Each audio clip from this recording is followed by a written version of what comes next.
Good day, everyone. How are you all doing? Welcome to this another special edition of Yebo Tutor. As you guys, you are writing on Monday, Maths Paper 2.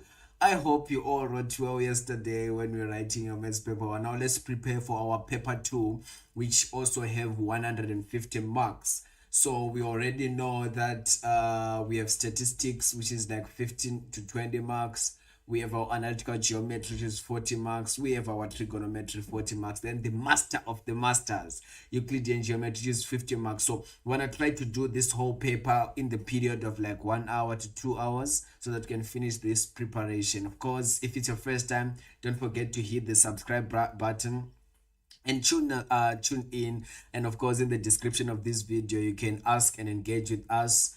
You can join the WhatsApp group and be able to, like, you know what I mean, like interact with us, ask us your questions at 12 o'clock at night so that you can be able to assist each other. If your friend is sleeping, wake them up and say that it's about to go down. So as you can see on the screen, we are looking at this mock exam, which I believe it's so important for each and every student to be able to go through. It's gonna give us more clear stuff which we can expect in the exam. So we can literally see this is just nice questions, and this question is coming from the Gauteng province. So question one, of course, it's always our statistics. Statistics is so easy. So today I want us to just start focusing on analytical geometry from the word go. Great. Now question number two, question number three. Yes, question number three. Stop us anytime, ask your questions on the comment section. Let's engage. In the diagram below, A, where is A? Oh yeah, here is A. A is -1:4 and B is P is to -2. Where is B? There is B in quadrant number 4. And C, and where is C? C is in quadrant number 3. Then also triangle ABC. It also have E, which is the y-intercept, which means that point E is 0 is to y because it's a y-intercept of AB. Check. Now we can also see that we have the midpoint, which is F, which is 0 is to -4, and also that's a y-intercept because we can see that x is equal to 0. Then from there we are given the angles of inclination of AB and AC, that it's 135 and alpha respectively. So for AB we have that 135, then for AC we have that alpha. So definitely we already know where we are gonna start. Let me just go at the end of the paper. There are nice formulas I want us just to be able to be aware first before we can proceed with the whole question paper. So at the back of the question, there are other questions which you don't even have to know formulas of because they're already here. For instance, if we look here, we have our formula y equal to mx plus c. We have d is equal to x squared minus 1 squared. That's the distance formula. We have the midpoint formula. When we have y minus y1 equal to mx minus x1 is another formula which we use to determine the equation of a straight line. Then of course we have the gradient formula where m is equal to y2 minus y1 over x2 minus x1. Then we have the angle of inclination formula which says m is equal to tan theta. Then of course we have our circle, that one, which is x minus a squared plus y minus b squared equal to r squared. Then of course in the triangle ABC, then we are now looking at what we call our area rule. We also have that the first one is the sine rule, which is a over sine A equal to b over sine b equal to c over sine c. Then of course we have sine A plus b, sine A minus b, what we call the compound angles, which we were taught in grade 12. So when we are doing trigonometry, always know you don't have to cram them, you just have to know how to apply them because they'll be given for you in the formula sheet. Of course we have our double angle of cos 2a and sine 2a. Cos 2a has 3 double angles: cos squared of a minus sine squared of a, as well as 1 minus 2 sine squared of a and 2 cos squared of a minus 1. Of course for sine 2a we have our 2 sine a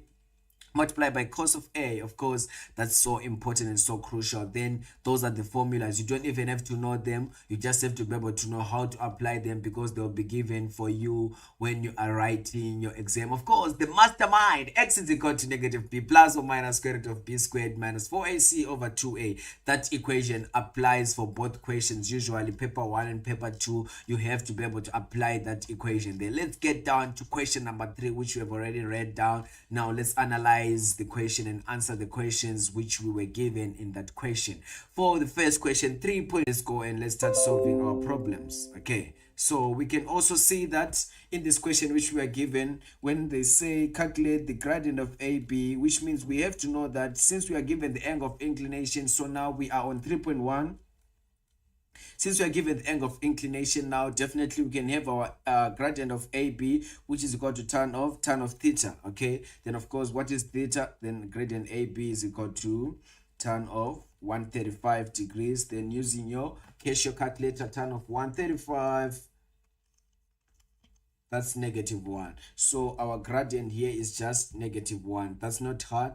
That's easy because everyone knows how to apply that, and that's that. We are done. We don't have to waste time. It's 2 marks. We are in, we are out there. 3.2, we are given, show that the value of P is 5. How can we show that the value of P is 5? So we can see that we are given the coordinates of B to be P is to -2. Okay, so now they want us to determine the value of P. So how do we do that? So we know that the gradient of AB is equal to -1, and we know that in order for us to calculate the gradient of AB is always equal to y2 minus y1 over x2 minus x1. So we already know the gradient is -1. Now let's substitute there. That will be -2 minus 4 divided by P minus 1. Then we put that in bracket. Of course, we cross multiply. Then we have P plus 1 equal to -2 minus 4. That's -6. Then of course, the scalar multiply -1 multiplied by P, negative times +1. That's -1 equal to -6. Of course, then after that, we end up having P is equal to -5. Then after that, P is equal to +5. As we can also see that point B is in the fourth quadrant, and the x value is positive and the y value is positive. And from there, we can be able to say that dango, we are done with that. Our value of P is just 5. Now, on 3.3, they say calculate the coordinates of C. What is C? Where do we see C? That's the important question to analyze. So C is in the third quadrant, and y is negative, as well as x is also negative. So since that's the case, and how many marks do we have? It's also 2 marks, which means this is an easy question to do. So in that question, how do we solve the question there which we have? We know that, of course, in 3.3 we can solve it by saying that 5 plus xc all divided by 2 is equal to 0, and we can say, someone can say -2 plus yc all divided by 2 is equal to -4. Why are we saying that? Because we are given the midpoint. So we are using the midpoint to be able to determine the end point of C. We know the coordinates of B. We also know the coordinates of F, the midpoint. So we can use that to calculate and get the coordinates of C. Someone will be like, I don't know the equation. This is the equation. XM is always equal to x1 plus x2 divided by 2, and ym is equal to y1 plus y2 divided by 2, where xm is the x value of the x.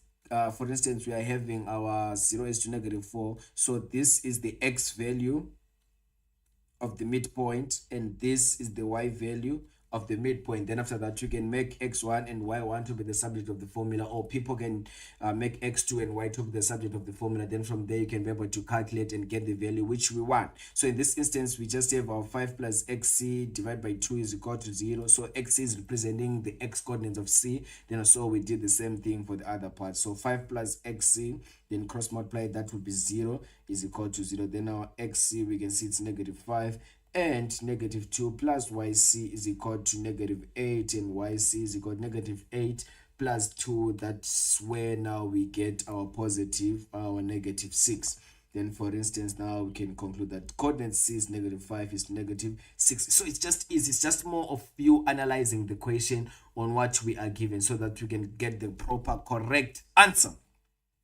Now calculate the equation AC in the form y equal to mx plus c. That's easy. What's the first step? The first step is to be able to determine the gradient of line AC. So now we are on 3.4. So on 3.4, the first step is to be able to determine the gradient of AC. What is the gradient of AC? The gradient of AC is always equal to, of course, y2 minus y1 divided by x2 minus x1. Now we know the coordinates C, so we also know the coordinates of A, that the coordinates of A is -1 is to 4. So now we can calculate the gradient of line AC so that we can be able to use our equation of y minus y1 equal to mx minus x1. Then from there we are happy. So now let's calculate the gradient. This is equal to what? So calculating the gradient of that will be, we can have 4 minus 6, 4 minus 6. We can put that in bracket since it's negative. Then of course we have -1 minus 5, that in bracket. Then using your calculator, don't try to solve it with your mind. You don't have time. You need to use your Casio calculator. So using your calculator, 4 minus 6 plus 10, -1 minus 5, that will give us 4. So that will be 10 over 4. Then 10 over 4, when you say 2 into 10, that's 5 over 2. So our gradient of line AC is 5 over 2. But we are not done. Now we can now go to y minus y1 equal to mx minus x1. Then now we can substitute if we use the coordinate of A, of B, or B. So if we substitute our A, which is -1 is to 4, then now we have y minus 4 is equal to our gradient 5 over 2 x minus -1. Then definitely we are happy from that point, and we can be able to get a correct answer. So what is important, so crucial, is that we should be able to calculate the proper answer at the proper time. Then definitely y is equal to 5 over 2x. 5 over 2 times +1, that's +5 over 2 plus 4. Then now we use our calculator to get the final answer. So that will be 5 over 2x, then 5 over 2 plus 4. That should be, again using your calculator, 2.5 plus 4, that's 13 over 2. So it's 5 over 2x plus 13 over 2. Then after that, we are happy, we live a happy life. Or someone who wants to just be more simpler, or wants to make problems of their life, they can say that the equation will be y is equal to 2,5x plus 6,5, because 13 divided by 2 is 6,5, and 5 divided by 2 is just 2.5. But it's not necessary. You don't have to do that. You can leave it in the way it was initially. Now let's proceed and go to the next question, which we are given here. Calculate the size of CAB. Where is CAB? So we need to calculate that size there. So that's easy, guys, to calculate, because now we can calculate alpha first by because now we know the gradient of AC, so we can calculate alpha. Then of course alpha plus angle CAB is equal to that exterior angle 135. So it's that triangle here where there's alpha going to A, going to that side. So if we add alpha plus that side, it's gonna be equal to the exterior angle of the triangle, guys. Now this is fun. This is fun. So now we are on 3.5. So on 3.5, we say that the first thing is to be able to calculate our gradient. Our gradient of AC we have calculated to be 5 over 2. So tan theta now is equal to, no, it's not theta, it's alpha actually. So it's 5 over 2. Then alpha there will be tan inverse of 5 over 2. Then tan inverse of 5 over 2. Again, we use our Casio calculator. Tan inverse of 5 over 2. Then I am getting 68,198, which is just the same as alpha is equal to 68,2 degrees. Then from that point now, we can literally say that CAB plus this alpha should be equal to 135 point what? What's that? Yeah, it's only 135. Then our reason is the exterior angle of a triangle, because we know that the exterior angle of a triangle is always equal to two opposite interior angles of a triangle. So CAB will be equal to 135 minus alpha. Our alpha is 68.2. Then again, we use our Casio calculator. 135 minus the answer. Then I'm getting 66.80. So this will be our CA0. This was easy because we can literally see, you can just see with your eyes what we have there, and everyone here lives a happy life after that. Now calculate the area of BEF. B, E, and F. Okay, there is there. How can we calculate the area of BEF, guys? So this should also be easy. B, E, and f. Yes, yes, yes. So how can we calculate this, guys? So the first thing is to be able to know what is the coordinates of E, because we don't know the coordinates E. So since we know the equation of AB, or we can determine the equation of AB, then from there we can be able to determine what is the coordinates of E. So this is how we do it. Of course, we start by just writing our E, which is just 4 equal to -1 multiplied by -1 plus C. -1 was our gradient mx plus C. Then this is a coordinate, which is -1 is to 4. Then after that we get our C to be -1 times 1 is 1, so definitely our C is equal to 3. Okay, so from there we can literally see the equation is going to y equal to -1x, so that negative not really important, so we can just say -x plus 3. Okay, so we know that E is the y-intercept, which means it's 0 is to y. So now we just have to say y is equal to -0 plus 3, then y is equal to 3. Then therefore the coordinates of E will be 0 is to 3. That's the first thing which is important. And what is the coordinates of F? The coordinates of F is 0 is to -4. Then from there now we can be able to calculate our area, because the area of triangle BEF is always equal to half base times EF, right? Times the perpendicular height. Okay, then we are happy. Half of what is EF? EF is just going to be the distance of EF, which is equal to square root of x2 minus x1 all squared plus y2 minus y1 all squared. But now, of course, this is just going to be 0. Then 3 minus 4, that's 7. 7 squared is 49. Then square root of 49 is 7. So that's 7 multiplied by our perpendicular height, which is just 5.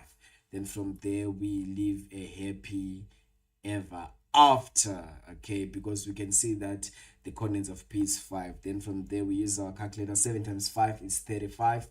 35 divided by 2, that's 17.5 square units. Okay, so since they didn't give us meters or centimeters, so we can just write its square units. Okay, then after that we are happy. Now we can proceed. Now 3.7, another point k t is to t where t is less than 0 is plotted, which means the values of t, they're just negative. Okay, now it's plotted such that ak is that 5 root k. Calculate the coordinates of k. So this one I want you guys to do it so that you can be able to engage. But okay, since it's today, I'm happy, you're also happy. Let's just do it together then. Okay, so on 3.7, so we are given our AK to be equal to 5 root of 5. So what do we know? AK is the distance already. So we need to put our distance formula there, which will be x2 minus x1 squared plus y2 minus y1 all squared is equal to our 5 root 5. Bear in mind that the coordinates of A is -1 is to 4, and the coordinates of K is T is to T. So now we are just substituting. So we have our T minus 1, that's +1 squared, plus what is y2 minus y1, that should be our T minus 4 all squared or square root equal to 5 root 5. Then after that we square both sides, then we remove that. Then we are now having T plus 1 all squared plus t minus 4 all squared equal to 25 times 5, because this is 5 squared, 25. Then root of 5 is just 5. Then we have 25 times 5, 25, 50, 75, 100, 125. So 25 times 5 is 125.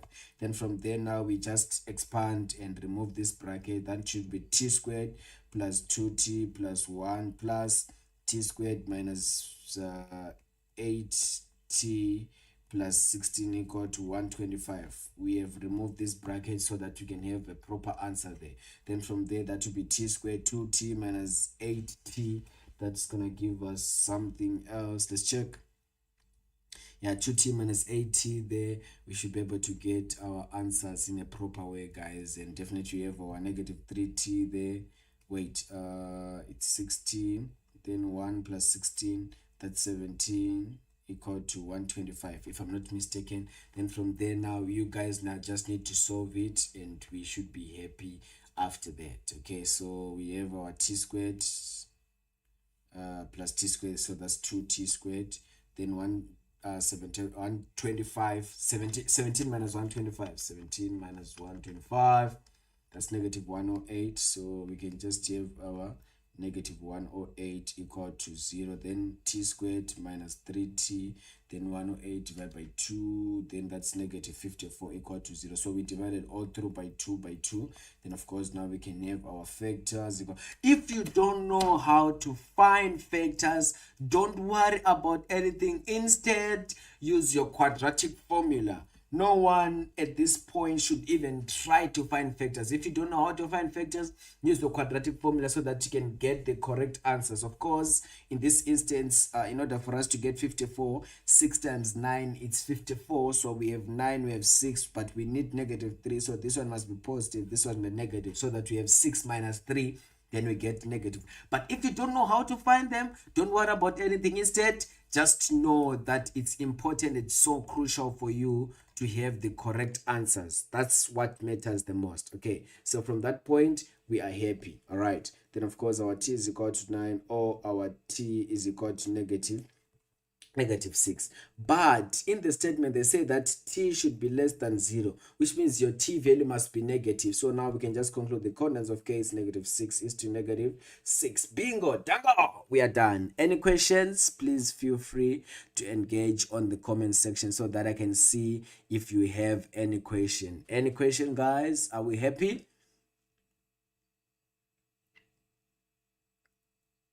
Great, looks like we are happy. So now let's proceed to the next question, guys. Let's proceed to the next question. So on the next question, what do we have?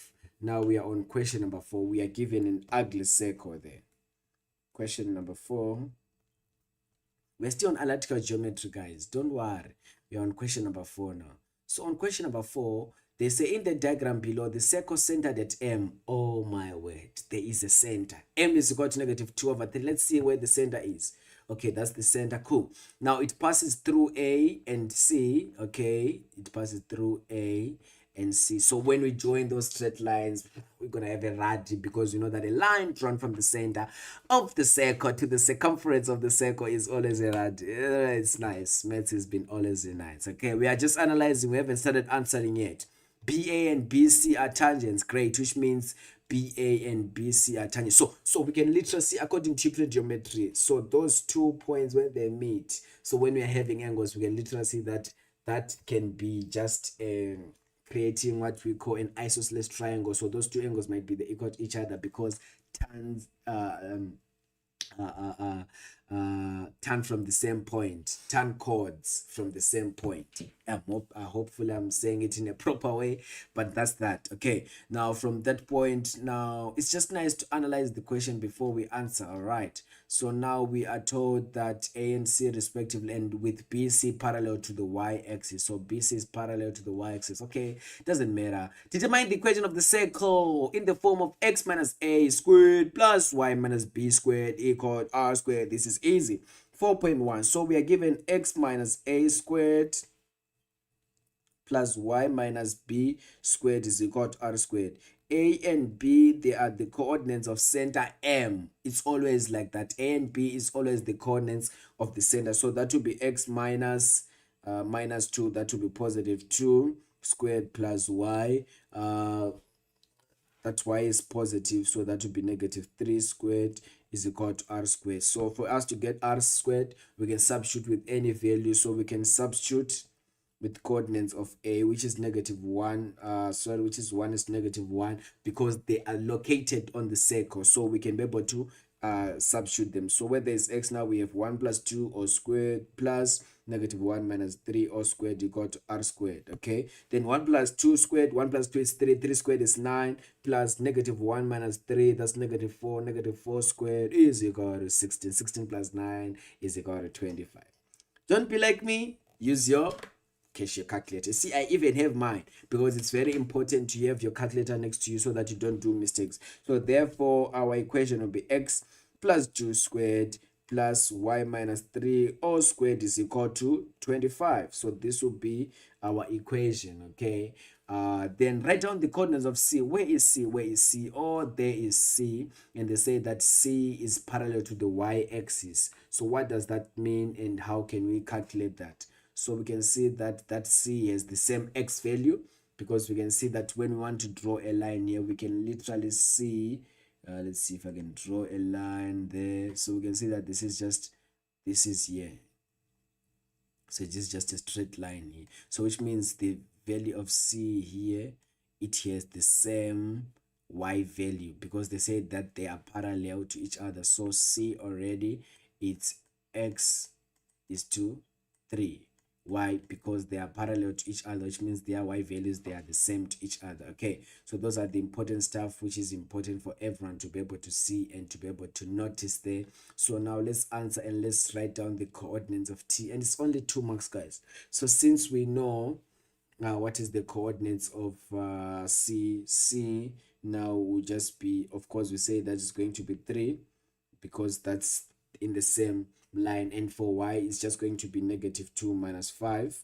Okay, then we get our 7, -7 there. So the coordinates of C is -7 is to 3. Or someone can say that this is a long process, so you can just say again, if you were not able to see it but you're able to see that the Y values is the same. So now we can substitute this C is X is to 3 in this equation here. So where there is X, we put X, then when there is Y, we put 3. So here we put 3, then after that we solve for the value of X. So definitely you'll be able to get the same. -2 minus 5 is to 3. The -2 minus 5 is just -7 is to 3. Then from there, then we are happy. If you are happy and you know, clap your hands. Pa, pa. So this is what? By symmetry. Of course, we can now proceed to the next question. Write down the equation of the tangent of AB. AB. Okay, that's easy. We can see we have a line here from the center. So we need to know what is the gradient of the radii. Okay. My straight line is not really straight, but it's okay. Sorry.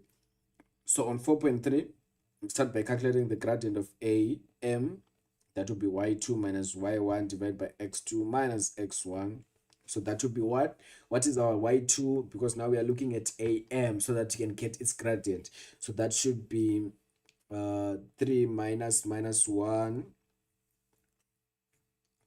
Then we have -2 minus 1. So 3 minus 1 is 4.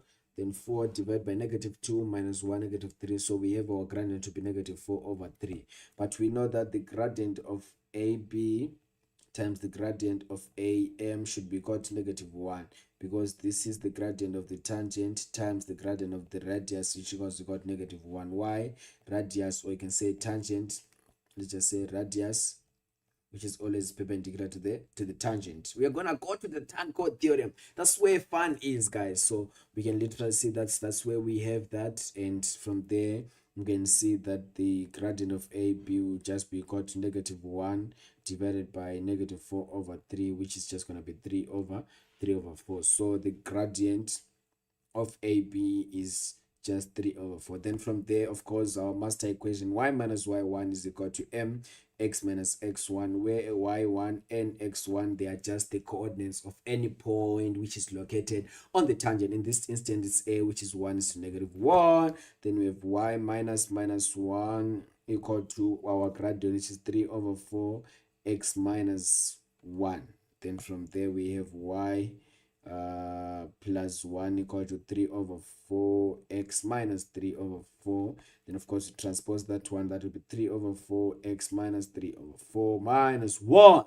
Then from there we use our calculator, but we know that -3/4 is the same as -0.75 minus 1, that's -1.75. But again, we use our calculator, then that y will be equal to 3/4 x minus 7/4. Then there is our equation of the tangent. So that one was easy and straightforward. Okay, now calculate the length of BC. Why, guys? Why are they like this? This is now easy. It's boring because we can see there is C, and when we're looking at C and B, they have the same coordinate of x, because they are located on the same line. They just have y different values. So we can literally just say our B is what was our cx value? Our cx value was negative 7 is to y. Okay, so if we substitute this into this equation which we have calculated for the tangent, this is the equation of the tangent of AB, then we'll be able to get the y value of b. So that would be y is equal to 3 over 4 times negative 7 minus 7 over 4.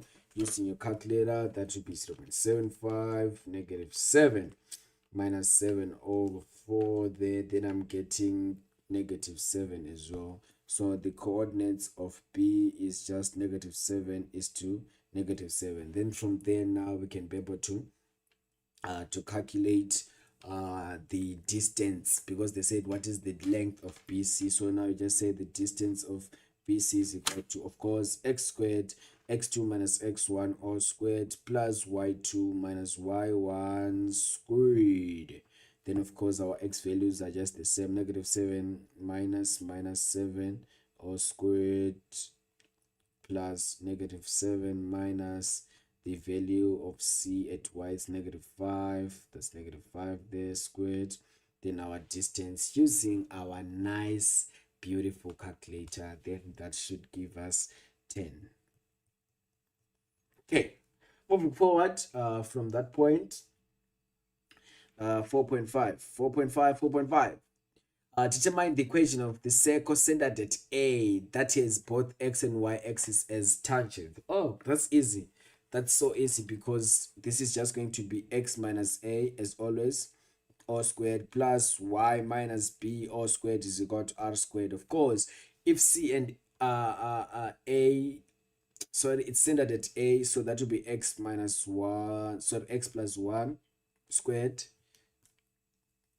because it was our coordinates of a is what? Let me double check the coordinates of a. I forgot them. It's 1 is to negative 1. So this is the center now. So that's why you can see we substitute here. It's now negative. Then we have y minus. Then that y value there is negative. So when it comes, it's going to be positive squared. Then of course 1 squared. Then what would be our r? They said they are located at both the x and y axis of their tangent as tangent. So then definitely that's going to be 1. So therefore our equation will be x minus 1 all squared plus y plus 1 all squared is equal to 1. Then from that point we are happy. Now if another circle with center n in that radius intersects the circle centered at M at 2 distinct points, determine all possible values of p. Guys, this is easy. I'm just going to give you a hint, and other rest is going to be for your homework, because I need you guys to have something to do. So they intersected 2 points, so it's something like this.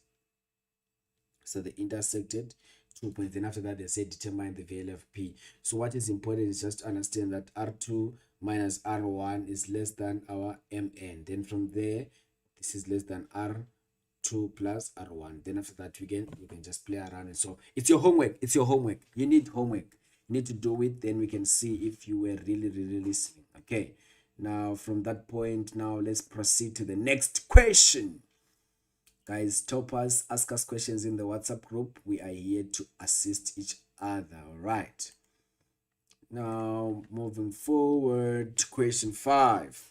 Trigonometry, which we started teaching by grade 8. So now we're just going to cruise fast as possible. In the diagram below, P is the point 12 is to 5. Where is P? There is P, 12 is to 5. It's in the first quadrant. And T is A is to B. Where is T? Where are you, T? So I can see T is A is to B, and it's located in second quadrant. Definitely A is going to be negative, B is going to be positive, because it's situated in the second quadrant. Then of course we are given our PS, which is perpendicular to x-axis, and P or S is equal to theta. Great. Without using a calculator, great. Determine the value of tan theta. Guys, boring. So the first thing which we have to do in this question is to break this question down. So let me just draw this something like this. So we are given P, we have our 90, we have our theta. P is 12 is to 5. Then of course we also have T, which is A is to B. So this is the same as 5. This is 12. So we need to know what is r. So r squared is equal to x squared plus y squared. So that will be 12 squared plus 5 squared.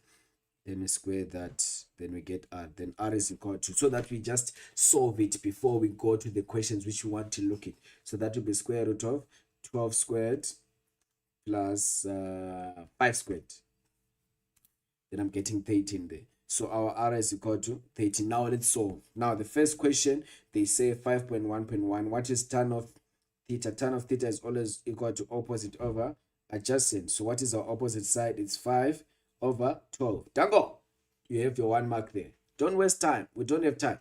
What is sine of theta? 5.1.2. Sine of theta is equal to always opposite over hypotenuse. What is our opposite side? It's 5 over 13. So our hypotenuse is just 5 over 13. So it's very important, guys. The first thing when you're solving this kind of questions where they're giving it in a coordinate form, the first rule or the first thing which you need is to draw and simplify it and make sure that you all have the 3 sides of the triangle. When you have the 3 sides of the triangle, then after that your life is going to be a bit easy for you. Okay, now 5.1.3, determine A if TO is 19.5. If TO is 19.5, determine A. Why? Why is this question looking so nice? No, it's not nice. It's 4 marks. If TO is that. So this is easy, guys, because we can solve this problem fast. We know that cos of 90 degrees plus A is just equal to A over 19.5, because that's the distance of TO, which means that's the hypotenuse side. So we can solve it in this way and say that we are here, then we have our cos 90 plus theta there, which is equal to A over 19.5. Of course, this is negative sine of theta, because everyone by now know how to use the reduction formula.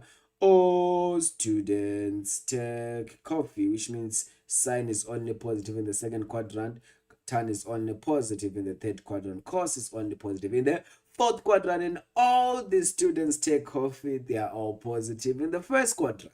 So using that same methodology, we end up having our A over 19.5. So what is sine of theta? This is smart. Sine of theta is just 5 over 12 equal to A over 19.5. Of course, cross multiply that will be negative 5 multiplied by 19.5 equal to 12A. Divide by 12, divide by 12. Dango asponge. A is equal to negative 5 times 13 divided by 12. I am getting my A to be equal to negative 7.5.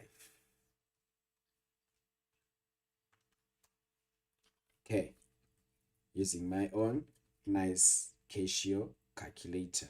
Okay, so that's 5 over 13, 5 over 13, because our R was 5 over 13. Yes, yes, yes, yes. Please, also when you're writing on Monday, be able to double check your mistakes before you submit your question. Let's do 5.2. We don't have time, we don't have time.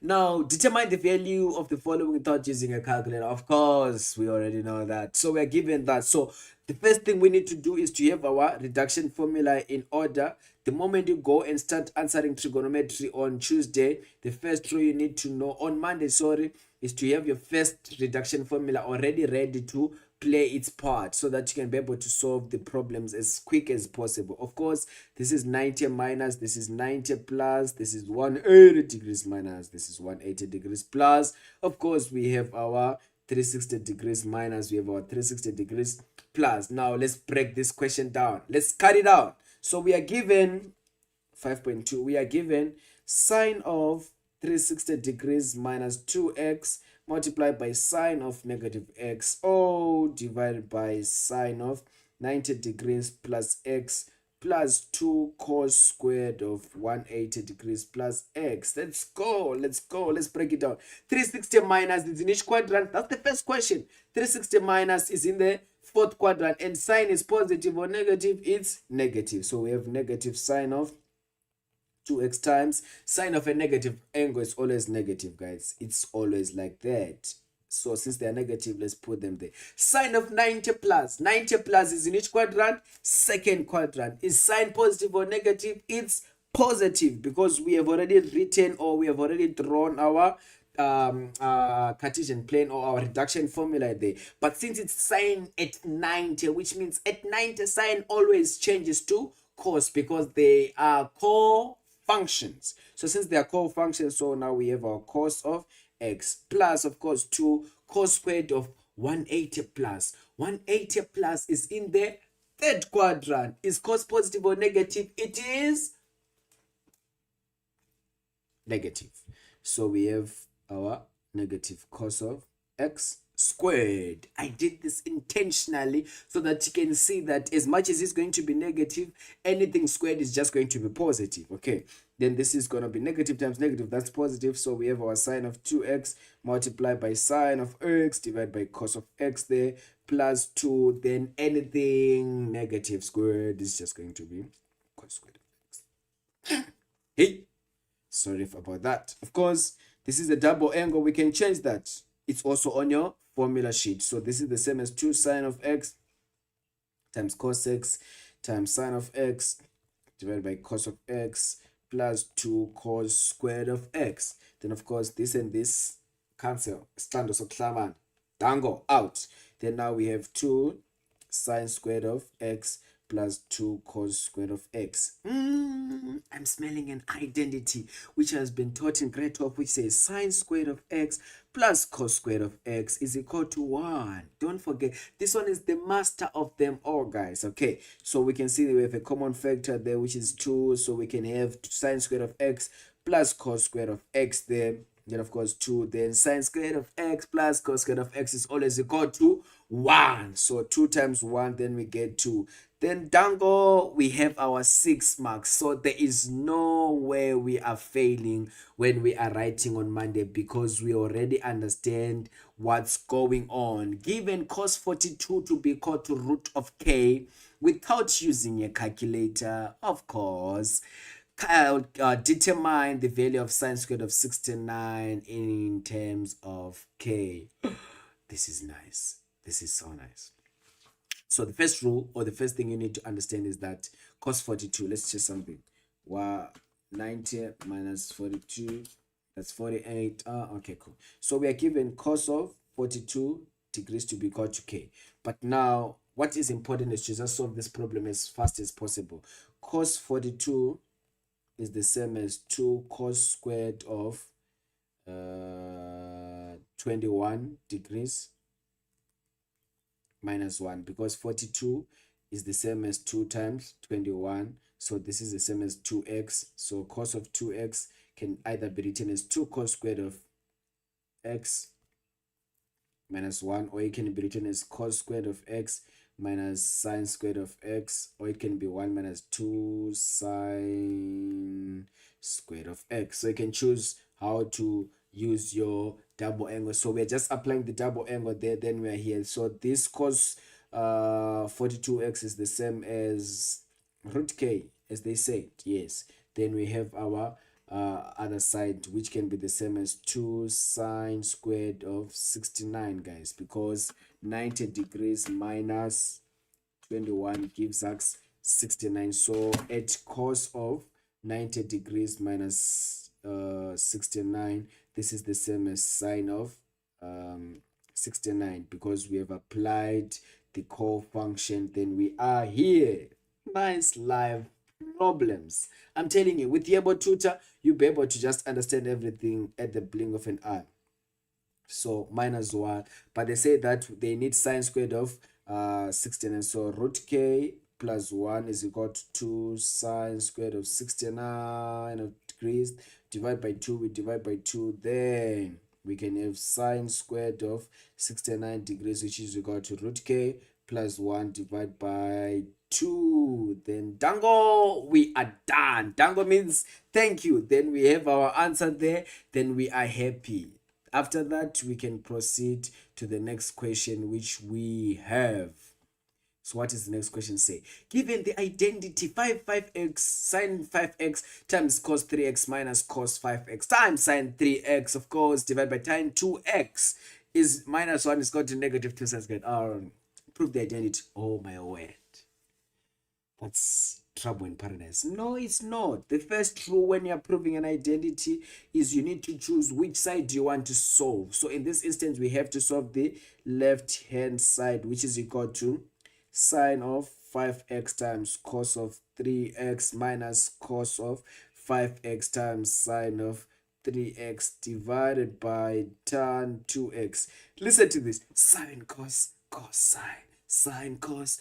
Where do I know that from? From compound angles. So we can apply the compound angle here of sine, because we can see the angles are the same. The angles are the same. So happy life, soft life, I'm telling you. So that will be 5x minus 3x divided by tan 2x. Then of course we have sine of 2x divided by tan 2x. What is tan 2x? We know that tan is an identity from grade 1, from grade 10. We already know that, because we know that tan of theta is equal to sine theta divided by cos theta. So we can do that. So we can have sine 2x divided by our sine of 2x divided by cos 2x. Then from that we can see that this can be the same as sine 2x times cos of 2x divided by sine of 2x. Then this and this out. Then I'm left with cos 2x. Then from that point we know what to do. Of course, don't forget the negative 1 we had here. I literally forgot about it. Negative 1, negative 1, negative 1. So that's cos 2x minus 1. Of course, this is the same as 1 minus 2 sine squared of x. Then that minus 1. So 1 minus 1, that's 0. Then we're left with negative 2 sine squared of x, which is equal to the left here, right hand side. I'm so happy. So this is a double angle. So we substituted this double angle using our double angle. So we say that cos 2x have 3 double angles. It can either be called 2 cos squared of x minus 1, or it can be 1 minus 2 sine squared of x, or it can be cos squared of x minus sine squared of x. So these are the 3 of them. So since on the other side we're given sine, so that's why we substituted with 1 minus 2 sine squared of x. Then 1 minus 1 is equal to 0. Then at the end they are equal to each other on both sides. All right. Determine the values of x for which the identity will be undefined. Undefined, which means we are looking at the denominator. So in other words, the moment they say undefined, in other words, they want you to just write this small English that it is undefined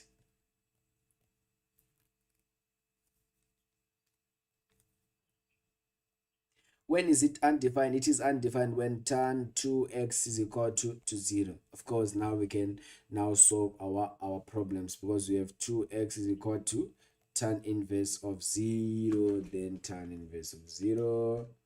I'm getting 0. So the first one will be 2x is equal to 0, then x is equal to 0 degrees, or tan 2x, of course, is equal to 90 degrees, because that's 90. Okay, so 2x is equal to tan inverse of what?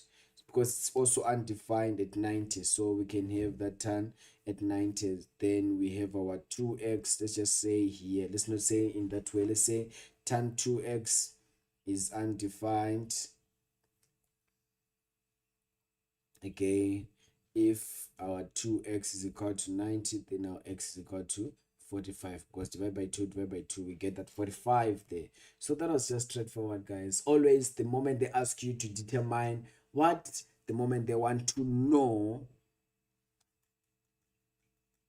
make sure that you answer that properly. The moment on Monday they say undefined, don't worry about anything. What you have to do, you just have to substitute that question first and look at the denominator equated to 0. Then you can be able to solve the problem. Of course, we have our 5.5.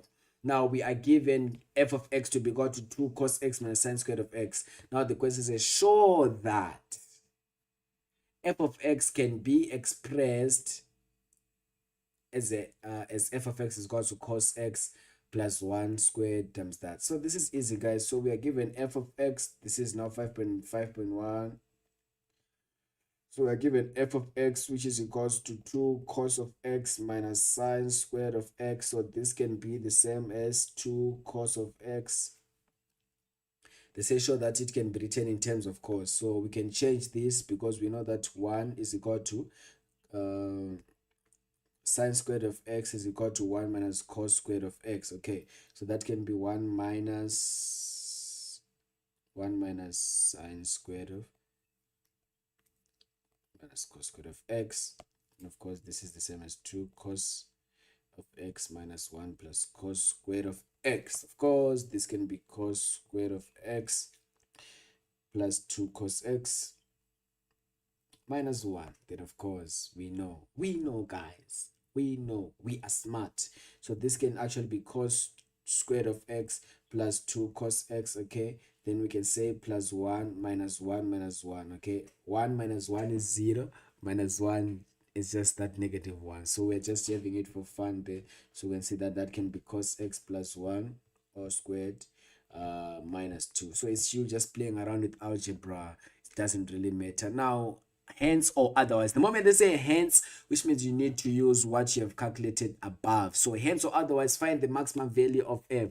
So for maximum, we always know how to solve for maximum, and I'm sure everyone knows how do you determine the maximum value. Of course, for the maximum value, the first thing is to understand that our cos of x is equal to 1, or someone can just say cos x plus 1 all squared minus 2 is equal to what? So this can be just equal to 2. Then of course we have our 4 there, because 1 plus 1 all squared is just equal to 4. Then from there, that would be our maximum. So the maximum is going to be from negative, then the maximum of negative 2 is just going to be negative 2 is just 2, because negative 2, and when we scale that, we should be able to have the correct positive answer. Of course, proceeding to question number 6. It's functions. So I'm gonna leave you guys to do the functions. So you can see that the functions was easy. You're giving the equation, which is cos of x minus 30 degrees plus 2 sine x is equal to 0. So you can solve that fast and show that the equation can be written as that. Of course, that's for you guys to play around with. Now let's look at Euclidean geometry. Question number 8. The only topic that matters. 50 marks. Now, looking at question number 8. Question number 8. So I'm going to try to do 1 or 2 questions of Euclidean geometry so that at least we can be able to engage on those questions there. So now let's look at this Euclidean geometry, guys. Euclidean geometry is the beauty of this module, for this subject. So on Euclidean geometry, what is important is to understand that when we are doing Euclidean geometry, we have to reason. Why are you saying this is equal to this? Why are you saying this? Why are you saying? You need to prove yourself. Prove yourself that you can be able to write this in this way. Sort of like testing your ability. So you need to know the different reasons that when we are having a straight line, what's the reason of a straight line? When we're having vertical opposite angles, what's the reason? Of course, we have our angle from greater of similarity theorem. We have our prop theorem. Of course, we have our tan chord theorem. We have those different theorems which have learned already, that the angle at the center is equal to twice the angle at the circumference. So those theorems which have learned, now we are combining them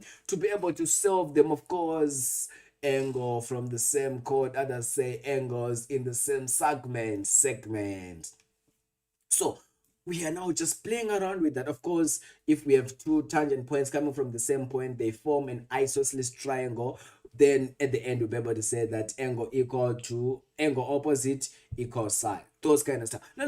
That's what's important. Now let's go down and let's try to solve few problems on this. Okay.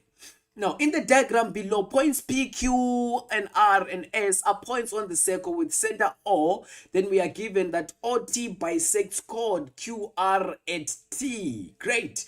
XRY is a tangent. Where are you? Yeah, here it is.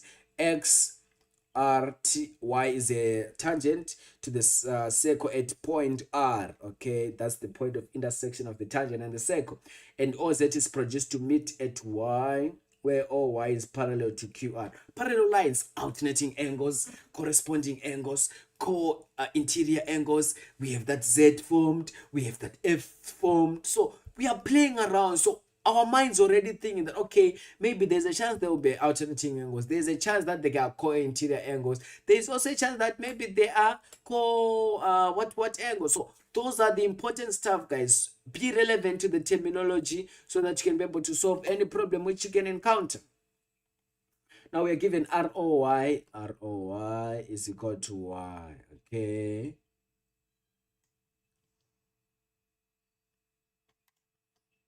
Right. Chord SZ is also drawn. Okay. Right. Now let's break it down. Let's solve this question and let's break it down one step at a time. One step at a time, so that everyone can be able to see what is going on in this question. Let's go. Calculate with reason the size of the following angles. What is S1? That's the first question. Okay, now let's look into something first before we go forward. So we're told that SRO is 10. So here is SRO. So here is the 10 degrees. Okay, then also they told us ROY. ROY is 20. Here's the 20 here. Now they say, what is the angle of S1? Where is S1? S1 is here. Okay, so what is the relationship with what we have here? That's S1. So S1, we can see that S1 can be equal to what?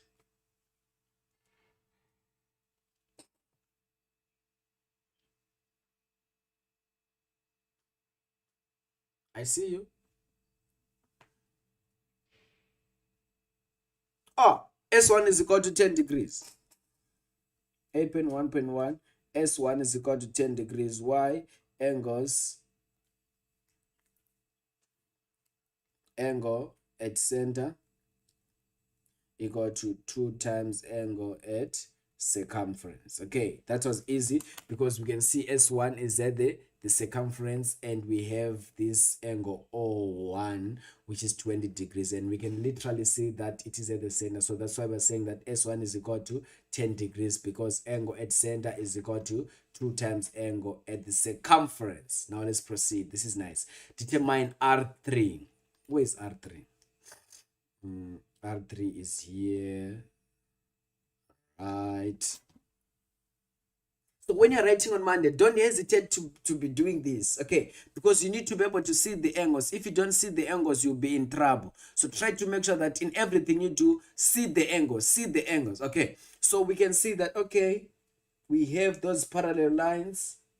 Okay, great. So I can literally see with confidence that R3 is equal to 20.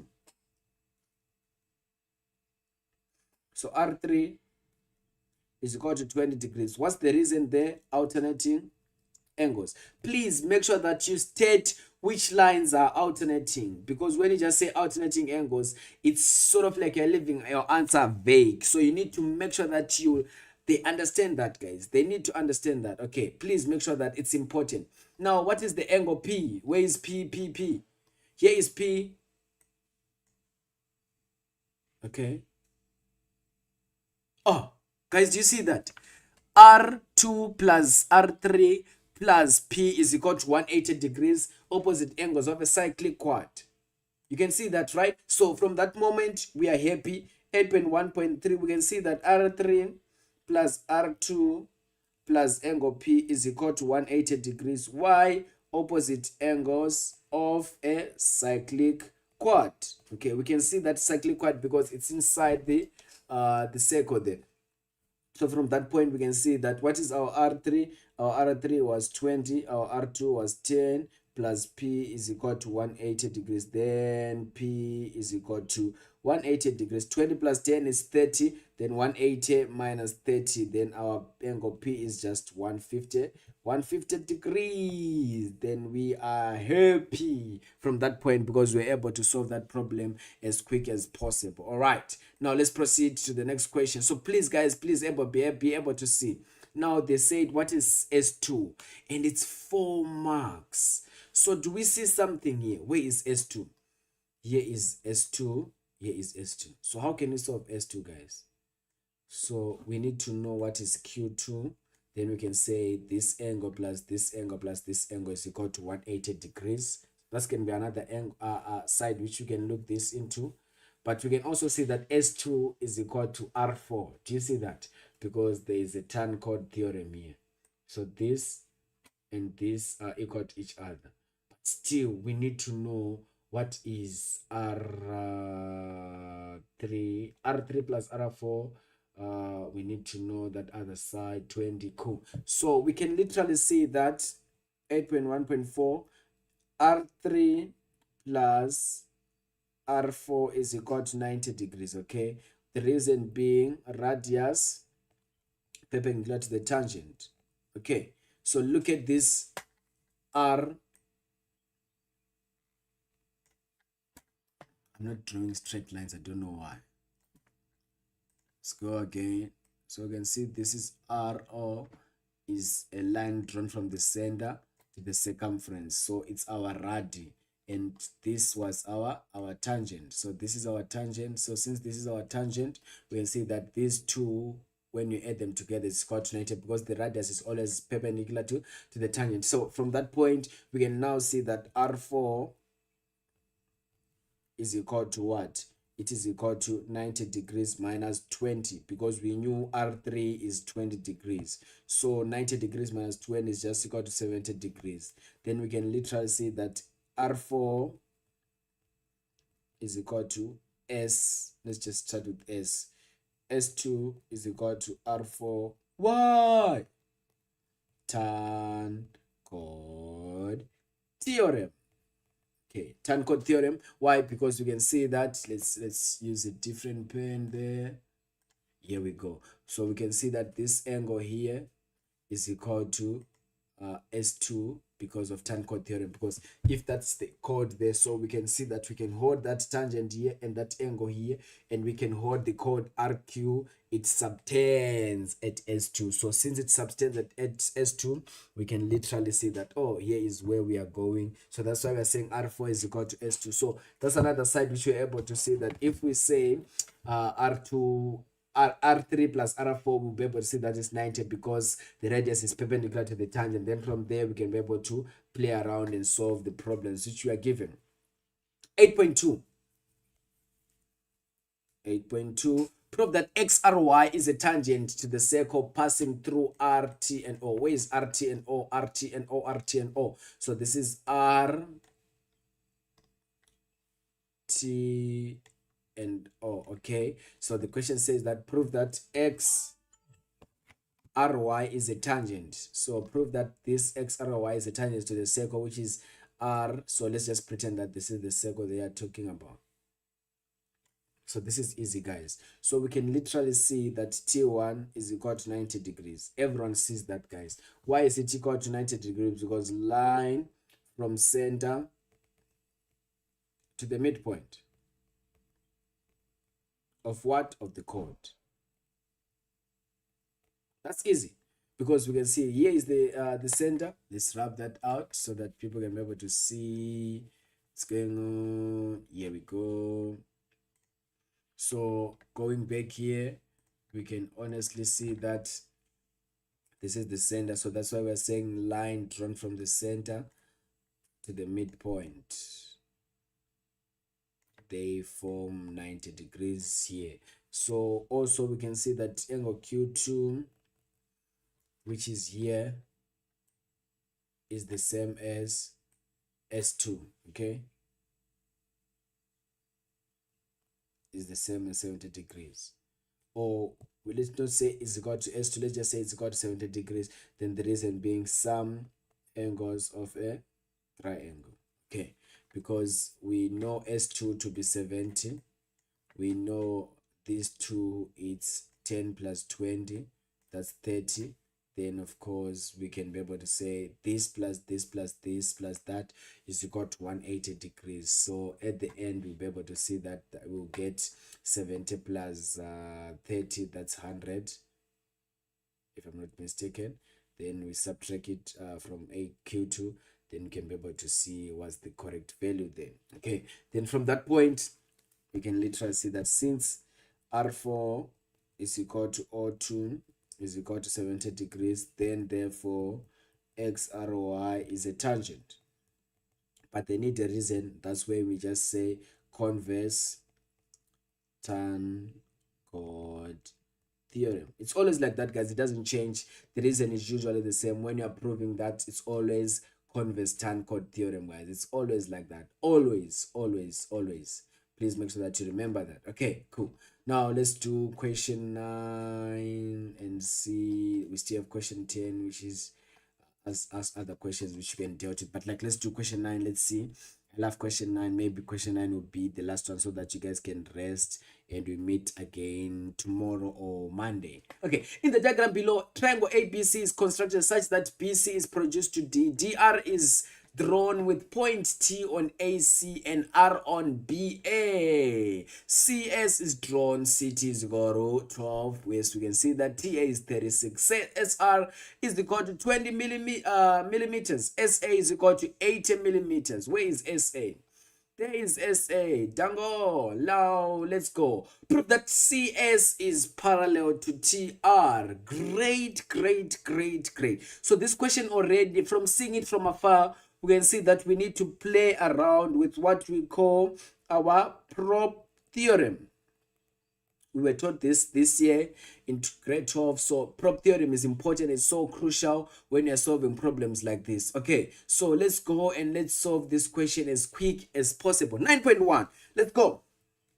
We can see that CT over TA is the same as 12 over 36, which is just 1 over 3 in reduction. Okay, CT, where is CT? Yes, CT over TA is equal to 1 over S, and we go back to A.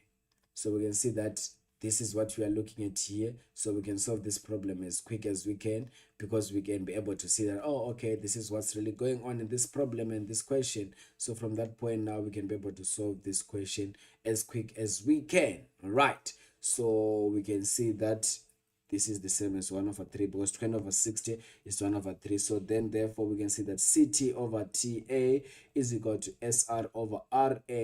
Then, therefore, CS is parallel to TR. What's the reason? Line divides the sides of A in proportion. Okay, of A in proportion. Then from there, we leave them. We are going, we are cruising so nicely. Okay, then from that point, we can see that, okay, this is this, and this is how we can be able to solve this problem. Okay, now moving forward from this question, and now we want to solve, or want to look at question number 9.2. It is further given that AR is 2 over 3, RB, BC is 2x, and CD is 1 over 2x plus 1. Calculate the value of x. 6 marks. Yo. So now let's solve this problem. It is 6 marks. So we need to solve and calculate this problem as quick as we can. It's only 6 marks, so we need to spend at least 6 minutes on this question. So now, guys, let's solve this question. For 6 marks, we need to solve it as quick as we can. Okay. The first thing we can see, since we have already proved that those two are parallel to each other, so the first thing we're going to be able to see that our A, let's check that, our AR over RB is just 2 over 3 according to what we are given. And also now we know that AR is 60 over RB is equal to 2 over 3. Then RB will just be equal to 60 times 3, which is 180, divided by 2, which is equal to 90 millimeters. Okay, now we have RB. Then also we need SB. SB, as we can see here on the triangle, SB is just equal to 70 millimeters. Okay, because now we know RB, and our RB is 90 degrees. Okay, now since we know that RB is 90, then this is just going to be 70. So SB is 70 because this total is 90. 90 minus 20, it's 70. So that's where the 70 is coming from. Okay, don't worry about anything. Trust us with everything. So BS over SR is equal to BC over CD. The reason is prop theorem. Then as a result, we have our 70 over 20 is equal to 2x divided by 1 over 2x plus 1. Then now we just have to solve for x, guys. So this will be 70, and of course, don't forget that we have 20 here. Then we end up having 40x is equal to 35x plus 70. Then from that point, now we just solve for x, because they say calculate the value of x. So when you're calculating the value of x, we should be able to get the proper answer, or the proper value which we were looking for from the word go, or from the initial question which we had. So at the end, now we'll be able to get our 40x minus 35x, which is equal to 70. That will be 5x is equal to 70 divided by 5 by 5. Then now x is equal to 70 divided by 5. What's that? Again, don't worry about anything. Use your calculator. 70 divided by 5. Then we get our answer to be 14. So the answer there is x is equal to 14. Yes, guys. So that's what I wanted us to cover today. It's getting late. I want to leave you guys to do other questions. So if you're not on the WhatsApp group, join using the description of this video. I'm gonna send this question paper in the WhatsApp group so that everyone can see the question and we can engage. People can work the question on their own. They can ask the questions anytime, any moment, any second, anywhere when they want to ask questions. Even on the comment section, you can still engage even after the call. All right. Thank you so much, guys, for tuning in. And I hope you had a great session with us. I hope you enjoyed. And I hope everything went well with you. All the best, guys, with your exams which you are writing on Monday. And yeah, all the best. See you next year at NMU or any institution, maybe at UCT, at VEDS, no matter which university. See you there. Let's study, let's push, and let's meet on that side. Thank you so much, guys. Have a great evening. Tango!